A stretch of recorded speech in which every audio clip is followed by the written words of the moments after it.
Hello नमस्कार दोस्तों, study bye सेल्चॉन में आपका स्वागत है। आज हम शुरू करते हैं एमपीजी के, जिसमें चैप्टर वाइज करेंगे। तो आज का पहला चैप्टर क्या है? मध्य प्रदेश की भौगोलिक स्थिति व प्राकृतिक प्रभाग। तो बिना देरी कर शुरू करते हैं आज का पहला क्वेश्चन। तो आज का पहला क्वेश्चन क्या है? निम्नलिखित में से किस प्राचीन साहित्य में मध्य प्रदेश को इंगित करते हुए परिभाषा दी गई है? तो किस में दी गई है? तो यह है मनुस्मृति में। किसमें? मनुस्मृति में। तो क्या दी गई है? तो आचार्य मनु के अनुसार मध्य प्रदेश को इंगित करते हुए मतलब परिभाषित किया गया है कि जो हिमालय और विंध्याचल, क्या है? हिमालय और विंध्याचल के बीच का हिस्सा और विनसन मतलब वह प्रदेश जहाँ सरस्वती नदी का लोप हुआ के पूर्व में तथा प्रयाग के पश्चिम में, वह मध्य प्रदेश कहा गया है ना। अगला क्वेश्चन क्या है? तो अगला क्वेश्चन है, मध्य प्रदेश का उल्लेख निम्नलिखित में से किस या किन रूप में मिलता है? तो किस रूप में मिलता है? तो यह मिलता है दक्षिणापथ तथा रेवोत्तर। ये सही है। जो रेवा यानी कि नर्मदा के उत्तर, क्या है? नर्मदा के उत्तर। और अगला क्या है?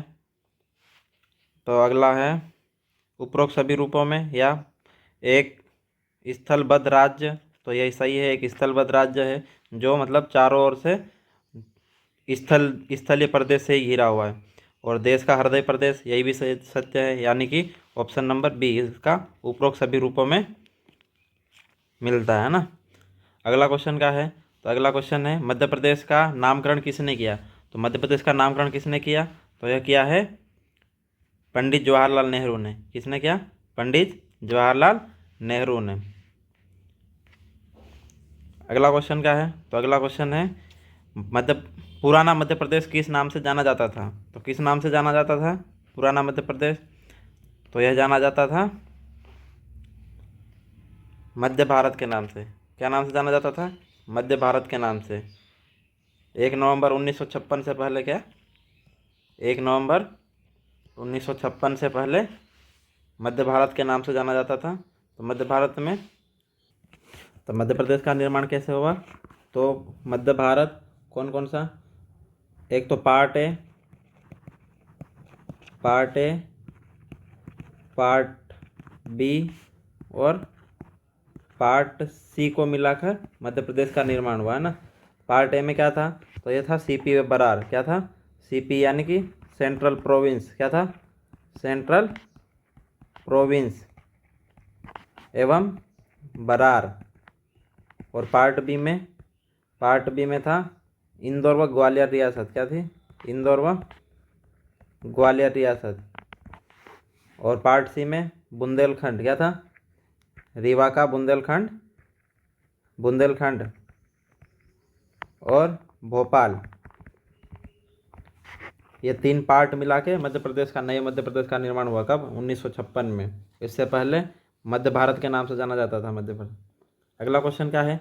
तो अगला क्वेश्चन है, मध्य प्रदेश भूवैज्ञानिक दृष्टि से किसका भाग है? तो मध्य प्रदेश भूवैज्ञानिक दृष्टि से किसका भाग है? तो यह है गोंडवाना लैंड का। किसका? गोंडवाना लैंड का। अगला क्वेश्चन क्या है? तो अगला क्वेश्चन है, भौगोलिक दृष्टि से निम्नलिखित में से कौन सा कथन मध्य प्रदेश के संदर्भ में सही नहीं है? तो कौन सा सही नहीं है? मध्य प्रदेश भौगोलिक दृष्टि से दूसरा सबसे बड़ा राज्य है, ये सत्य है। फर्स्ट स्थान पे कौन सा है? तो फर्स्ट पे है राजस्थान और सेकंड नंबर पे मध्य प्रदेश। कौन है सेकंड नंबर पे? मध्य प्रदेश। मध्य प्रदेश देश का 9.38% भाग अपने पास रखता है। तो ये सही है, ये भी सही है। प्रदेश की दक्षिणी सीमा चंबल नदी बनाती है। ये गलत है। मध्य प्रदेश की सीमा 5 राज्यों से स्पर्श करती है। तो यही सही है।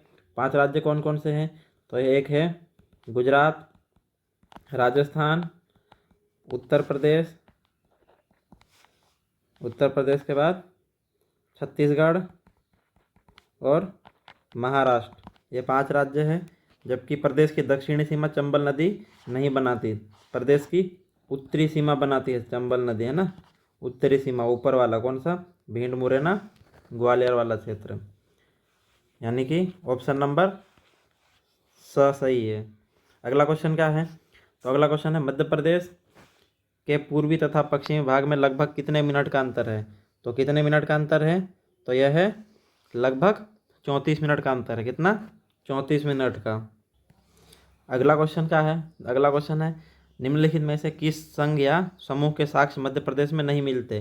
तो किसके नहीं मिलते? तो यह है द्रविड़ समूह के नहीं मिलते। पुराण संघ के मिलते हैं, आर्य समूह के भी मिलते हैं, धारवाड़ समूह के भी मिलते हैं, द्रविड़ समूह के नहीं मिलते। अगला क्वेश्चन क्या है? तो अगला क्वेश्चन है अरावली पर्वत श्रृंखला मध्य प्रदेश के किस क्षेत्र में फैली हुई है? तो किस क्षेत्र में फैली हुई है? तो यह है मालवा के पठार में। कहाँ? मालवा के पठार में। अगला क्वेश्चन क्या है? अरावली पर्वत है जो सबसे पुरानी श्रृंखला मानी जाती है ना, पृथ्वी की सबसे पुरानी पर्वत श्रृंखला, सबसे पुरानी पर्वत श्रृंखला मानी जाती है। अगला क्वेश्चन क्या है? तो अगला क्वेश्चन है आर्य समूह की चट्टानें मध्य प्रदेश में किस रूप में पाई जाती है? तो किस रूप में पाई जाती है? तो यह है गोंडवाना शैल समूह के रूप में। किसमें? गोंडवाना शैल समूह के रूप में। अगला क्वेश्चन क्या है? तो अगला क्वेश्चन है मध्य प्रदेश, वर्तमान मध्य प्रदेश की भौगोलिक स्थिति है तो क्या है? तो यह है 21 डिग्री 6 अंश उत्तरी अक्षांश से 26 डिग्री 30 अंश उत्तरी अक्षांश। तो यह सत्य है। अगला क्या है? 74, ये डिग्री है ना, 74 डिग्री 99 अंश। क्या है? ये टाइपिंग एरर है, 1 मिनट। तो क्या है? 74 डिग्री 9 अंश पूर्वी देशांतर से 82 डिग्री 48 अंश पूर्वी देशांतर। तो ये भी सत्य है। तो ऑप्शन क्या है इसका सही आंसर? तो इसका है उपरोक्त अ और ब, है ना, यानी कि ऑप्शन नंबर सी सही है ना, द सही। अगला क्वेश्चन क्या है? तो अगला क्वेश्चन है राज्य के विस्तार के संबंध में सही कथन है। क्या है? राज्य के विस्तार में सही कथन है। तो क्या है? राज्य की पूर्व से पश्चिम का विस्तार 870 किलोमीटर है। हाँ, तो ये सही है। राज्य की उत्तर से दक्षिण की चौड़ाई 580 किलोमीटर है। तो ये गलत है, क्योंकि उत्तर से दक्षिण की लंबाई कितनी है? तो यह है 605 किलोमीटर। कितनी? 605 किलोमीटर। और पूरब से पश्चिम की लंबाई कितनी है? तो यह है 870 किलोमीटर। यानी कि पहला सही है, दूसरा गलत है, यानी कि ऑप्शन नंबर सही है। अगला क्वेश्चन क्या है? तो अगला क्वेश्चन है मध्य प्रदेश राज्य हैं। क्या है? मध्य प्रदेश राज्य हैं तो यह पूर्ण भू आवेष्टित राज्य है। पूर्ण भू आवेष्टित राज्य यानी कि लैंड लॉक स्टेट, यानी कि चारों तरफ भूमि से घिरा हुआ। चारों जो पांचों राज्य है वो भूमिगत राज्य है, किसी मतलब जलीय सीमा से नहीं छूने वाला राज्य भू आवेष्टित राज्य कहलाता है, और ना ही किसी अंतर्राष्ट्रीय सीमा को छूता है। अगला क्वेश्चन क्या है? तो अगला क्वेश्चन है मध्य प्रदेश के गठन के संबंध में गलत कथन बताइए।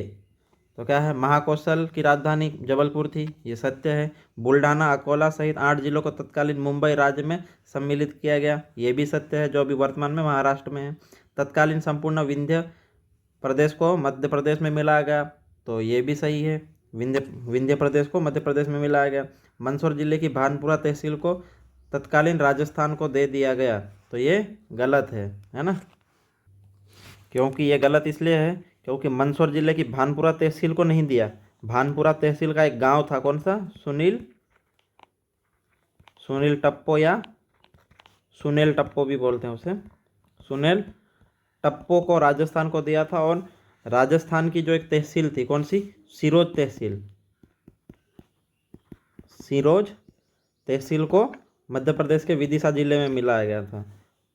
ये सुनील टप्पो राजस्थान को दिया, है ना, और सिरोज तहसील ये एमपी में आया। अगला क्वेश्चन क्या है? तो अगला क्वेश्चन है भौतिक बनावट की दृष्टि से वर्तमान मध्य प्रदेश को कितने भागों में विभाजित किया गया? तो कितने भागों में? तो यह है 7 भागों में। कितने? 7 भागों में। कौन कौन से? तो यह है एक मध्य भारत का पठार, कौन सा? मध्य भारत का पठार। अगला बुंदेलखंड का पठार।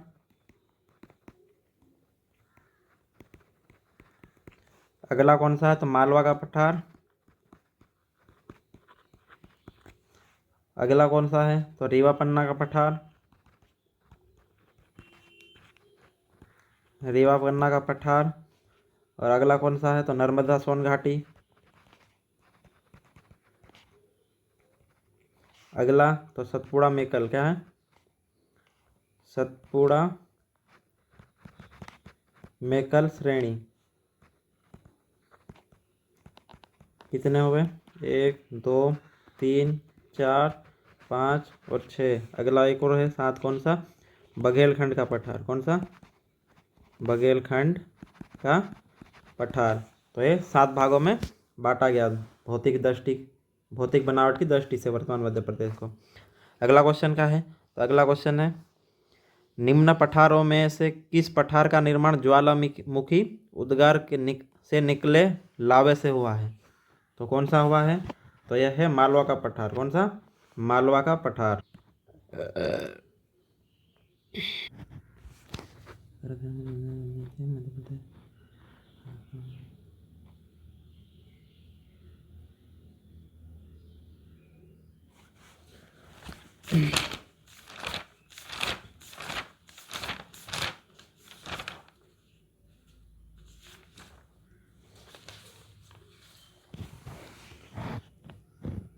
नहीं, यह कहाँ है, तो यह है मालवा के पठार में। कहाँ पर है, मालवा के पठार में। सिगार चोटी की लंबाई ऊंचाई कितनी है, तो यह है, सिगार चोटी की ऊंचाई है 881 मीटर। कितने, 881 मीटर। और जाना पाव की है 854 मीटर। और धजारी की है 810 मीटर। ये मालवा के पठार की सबसे ऊंची चोटियां है ना। इसका ऑप्शन नंबर डी रहेगा। अगला क्वेश्चन क्या है, तो अगला क्वेश्चन है मध्य प्रदेश का सर्वोच्च शिखर धूपगढ़ किस पठार में स्थित है। तो किस में है, तो यह है सतपुड़ा के पठार में। कितना, कौन सा, सतपुड़ा के पठार में।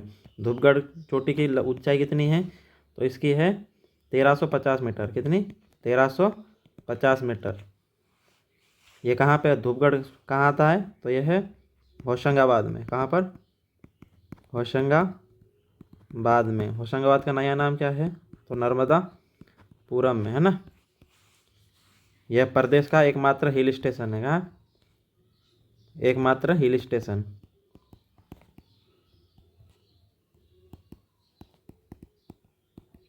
अगला क्वेश्चन क्या है, तो अगला क्वेश्चन है सिद्ध बाबा पहाड़ी निम्न पठारों में से किस में स्थित है।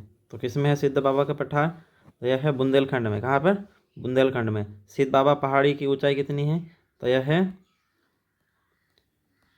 1172 मीटर है ना, जो बुंदेलखंड में है। कहाँ पर, बुंदेलखंड में।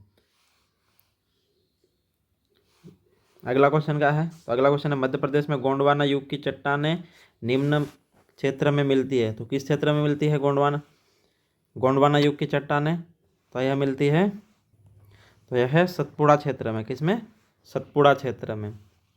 अगला क्वेश्चन क्या है, तो अगला क्वेश्चन है मध्य प्रदेश की उत्तरी सीमा का निर्धारण किस नदी द्वारा किया जाता है। तो कौन सी नदी द्वारा किया जाता है उत्तरी सीमा का, उत्तरी यानी कि ऊपर वाले, चंबल का। किसका, चंबल नदी का। चंबल नदी कहाँ बहती है, तो ये ऊपर भीड़ मुरैना वाला क्षेत्र में है ना। ये उत्तरी सीमा का निर्धारण करता है। अगला क्वेश्चन क्या है, तो अगला क्वेश्चन है मध्य प्रदेश में धारवाड़ क्रम की चट्टानें नहीं पाई जाती है। क्या है, मध्य प्रदेश में धारवाड़ क्रम की चट्टानें कहाँ नहीं पाई जाती है। तो कहाँ नहीं पाई जाती है, तो यह खंडवा में। कहाँ, खंडवा में। जबलपुर, बालाघाट और रीवा में पाई जाती है। तो ऑप्शन नंबर स इसका सही आंसर है। अगला क्वेश्चन क्या है, तो अगला क्वेश्चन है मध्य प्रदेश में कुड़प्पा क्रम की चट्टानें कहाँ पाई जाती है। तो कुड़प्पा क्रम की चट्टानें कहाँ पाई जाती है, तो यह है बिजावर, पन्ना, छतरपुर, तीनों जगह पाई जाती है, यानी कि उपरोक्त डी इसका सही आंसर है। अगला क्वेश्चन क्या है, तो अगला क्वेश्चन है मध्य प्रदेश के किस स्थान को पूर्ण पाषाण युगीन नहीं माना जाता है। तो कौन से क्षेत्र को माना नहीं जाता है, तो यह है ग्वालियर को। किसको, ग्वालियर को। और सीधी मंदसौर और खंडवा को पूर्ण पाषाणकालीन माना जाता है ना। अगला क्वेश्चन क्या है, इसमें पाषाण काल के युग ये प्रमाण मिले थे ना।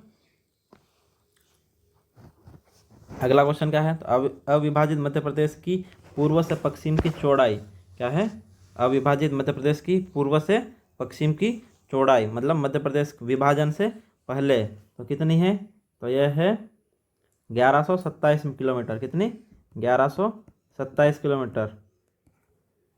कहाँ से, पूर्व से पश्चिम की 1127 किलोमीटर। और अभी वर्तमान में कितनी है, तो वर्तमान में 870 किलोमीटर। कितनी है, ये पूर्व में है अविभाजित मध्य प्रदेश, और वर्तमान में, तो वर्तमान में है 870 किलोमीटर। अगला क्वेश्चन क्या है, तो अगला क्वेश्चन है अविभाजित मध्य प्रदेश के उत्तर से दक्षिण की लंबाई कितनी थी। तो अविभाजित मध्य प्रदेश के उत्तर से दक्षिण की लंबाई कितनी थी, तो यह थी 996 किलोमीटर। कितनी, 996 किलोमीटर। अगला क्वेश्चन क्या है, तो अगला क्वेश्चन है अविभाजित मध्य प्रदेश की भौगोलिक स्थिति क्या थी, सही कथन चुने। तो क्या थी, तो यह थी 17 डिग्री 46 उत्तरी अक्षांश से 26 डिग्री 30 उत्तरी अक्षांश तक, तो यह सही है। 74 डिग्री 9 अंश पूर्वी देशांतर से 84 डिग्री 51 अंश पूर्वी देशांतर के मध्य, तो ये भी सही है, यानी कि उपरोक्त अब दोनों। अगला क्वेश्चन क्या है, तो अगला क्वेश्चन है अविभाजित मध्य प्रदेश की सीमा कितने राज्यों को स्पर्श करती थी। तो कितने करती थी, तो यह है 7 राज्यों को। कौन से, तो एक था गुजरात, जो वर्तमान में भी छूती है, और दूसरा राजस्थान, जो अभी वर्तमान में इसको भी छूती है, उत्तर प्रदेश, इसको भी वर्तमान में छूती है, बिहार, जो अभी नहीं छूता है ना, अगला उड़ीसा, ये भी नहीं छूता है अभी, अगला आंध्र प्रदेश, इसको भी अभी नहीं छूता है, और अगला महाराष्ट्र, जो वर्तमान में छूती है। तो कितने, 1 2 3 4 5 6 और 7 राज्यों को छूती थी, है ना। अगला क्वेश्चन क्या है, तो अगला क्वेश्चन है संपूर्ण मध्य प्रदेश निम्न में से किस पठार का भाग माना जाता है। तो किस पठार का भाग माना जाता है, तो यह है दक्षिण का पठार। कौन सा, दक्षिण का पठार। तो ठीक है दोस्तों, आज यहीं 30 क्वेश्चन तक रखते हैं। इसका अगला पार्ट बहुत जल्दी आएगा, जो इसी टॉपिक का रहेगा, भौगोलिक स्थिति का एक और पार्ट आएगा। तो आप इस चैनल को सब्सक्राइब नहीं किया तो सब्सक्राइब कर लीजिएगा, और अपने दोस्तों में शेयर कीजिएगा, और वीडियो पसंद आए तो लाइक कीजिएगा। ठीक है दोस्तों, जय हिंद।